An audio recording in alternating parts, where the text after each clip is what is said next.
Buenos días a todos, una vez más en esta bella ciudad de Cali, donde el sol está picante, donde suena como juegan los pastos.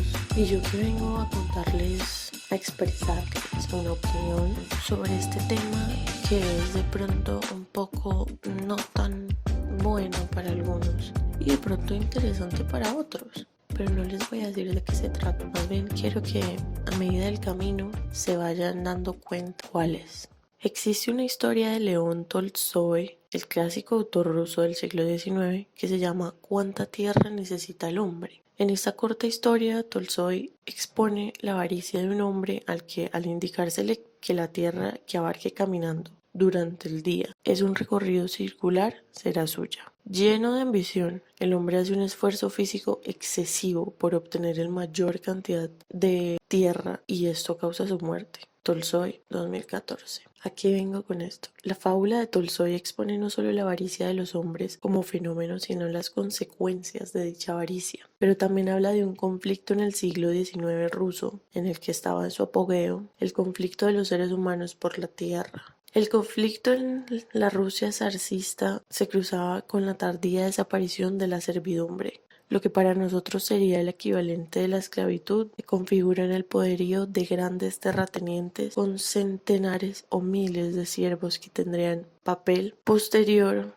con el surgimiento tardío de las ciudades industrializadas en Rusia. Pero ustedes me dirán, ¿para qué cuenta ella cosas de Rusia? Bueno, aquí les va. En el siglo XIX en Colombia tenía algunas condiciones similares, aunque también marcadas diferencias a las del pueblo ruso. Para empezar, con las diferencias, Colombia surgió en un pasado colonial. Su independencia configuró un estado republicano y se configuró una guerra posterior a las guerras de la independencia, que estaba a definir la dirección que tomaría la nación. Una guerra entre federalistas y centralistas que intentaban estructurar la forma en la que se deberían destruir los recursos producto del cobro de impuestos y demás utilidades del Estado. Posteriormente, surgía una guerra constante entre políticas liberales que se inclinaban más hacia la estructura del Estado republicano francés laico y políticas conservadoras que se inclinaban más hacia la conservación de las instituciones y el estilo de distribución de recursos de la monarquía española. En cuanto a las similitudes con el Estado ruso zarcista del Estado del siglo XIX, Colombia tenía los conflictos de terratenientes que básicamente surgían de la distribución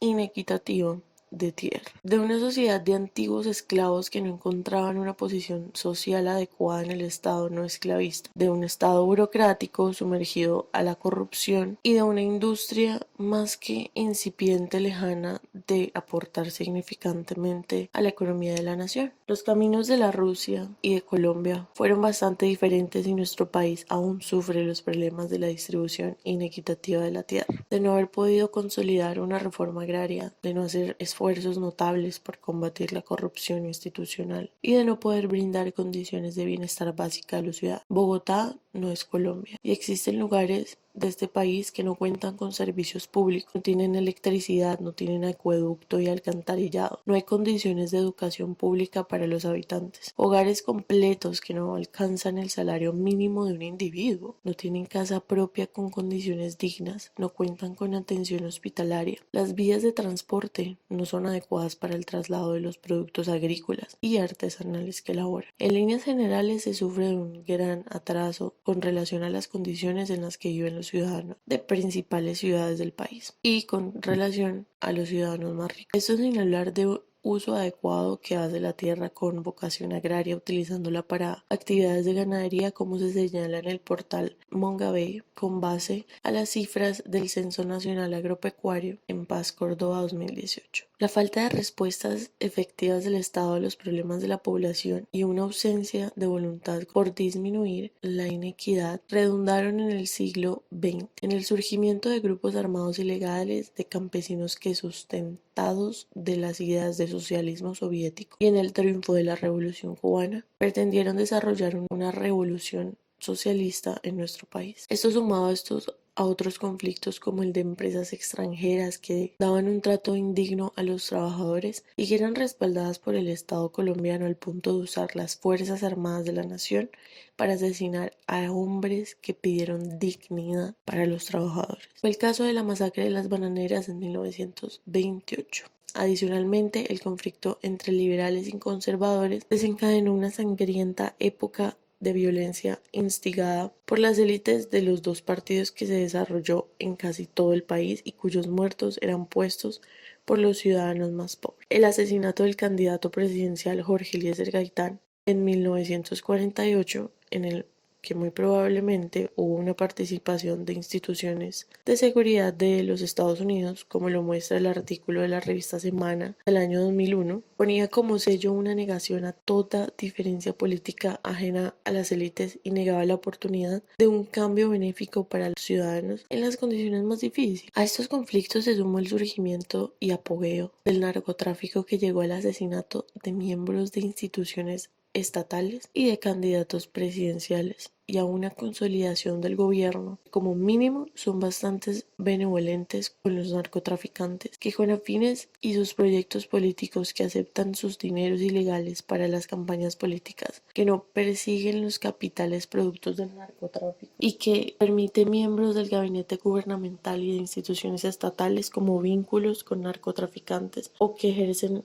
como narcotraficantes. Irónico porque son gobernantes que a su vez promulgan una lucha contra el narcotráfico, pero permiten a narcotraficantes ser miembros o tener vínculos con su gabinete y no atacan a los funcionarios y empresarios con dineros de los paraísos fiscales. Adicionalmente existe una lucha por la consecución de recursos estatales, pero no se controla la evasión y cada año se cobran más impuestos para las clases trabajadoras. Esta situación desencadenó protestas como las de finales del 2019 y las del 2021. Protestas brutalmente reprimidas en las que miembros de la fuerza estatal y de grupos conocidos asesinaron a manifestantes y dispararon indiscriminadamente contra ellos. Pero a todos los problemas que enfrenta Colombia, el más grave es que el gobierno de turno ha estimulado a las fuerzas del Estado para que, en alianza con grupos ilegales de paramilitares, masacren a miles de ciudadanos por diferentes motivos, como lo muestra el Centro Nacional de Memoria Histórica. En los años 80 se asesinó a miles de civiles que políticamente se manifestaran a favor de las ideas de izquierda o en contra de ideas de derecha. En el caso de la desaparición de la UP,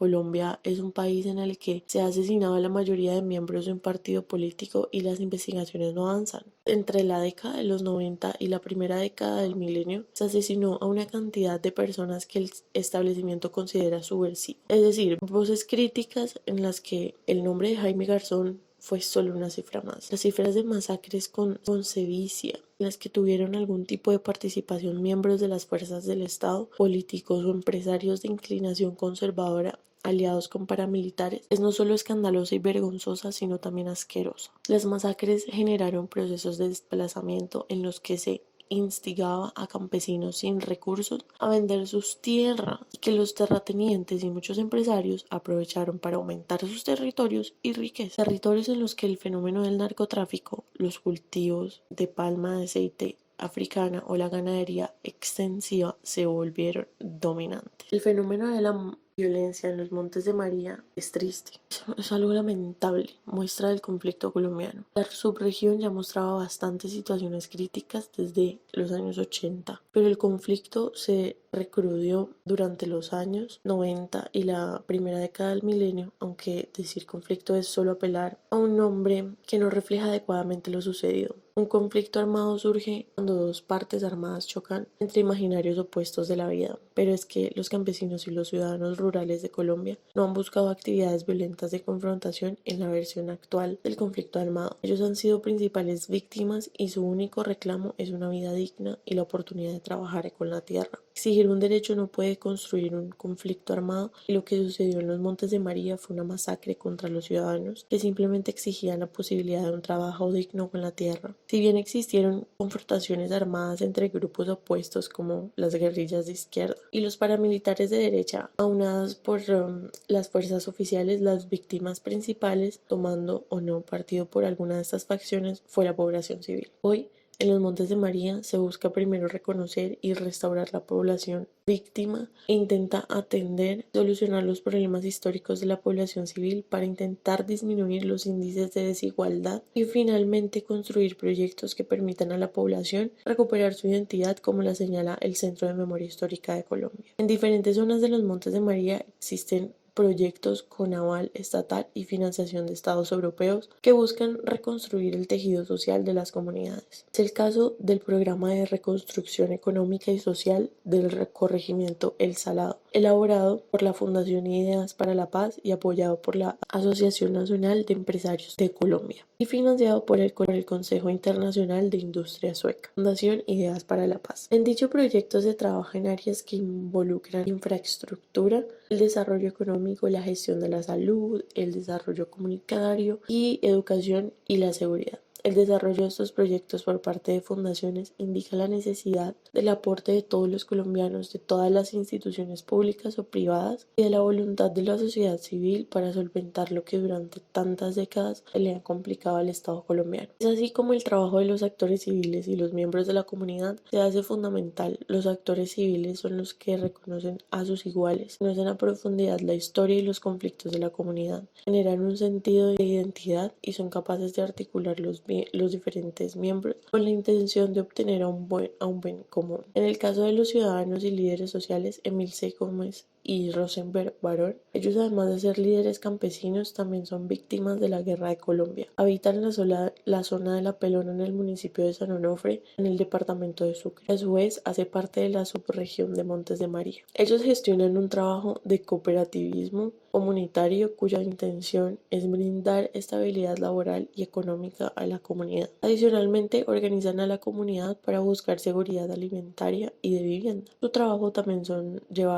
recopilar y registrar la memoria de la comunidad como medio de los relatos de las demás víctimas y que junto con ellos también padecieron el conflicto armado, una actividad que va indispensable para comprender qué fue lo que sucedió durante los momentos más álgidos de la violencia. Y desde esa óptica del reconocimiento y de los sucesos plantean un perdón genuino para sus víctimas con la condición de nunca olvidar lo que sucedió en el territorio. Una vez más, muchísimas gracias por escuchar esta opinión, aunque un poco larga, creo que llama a todos a tener una perspectiva de cómo deberíamos ser en nuestro día a día, en nuestra bella Colombia. Tomen nota, saquen conclusiones, me las mandan por redes sociales. Muchas gracias por estar en este nuevo podcast. Hasta luego.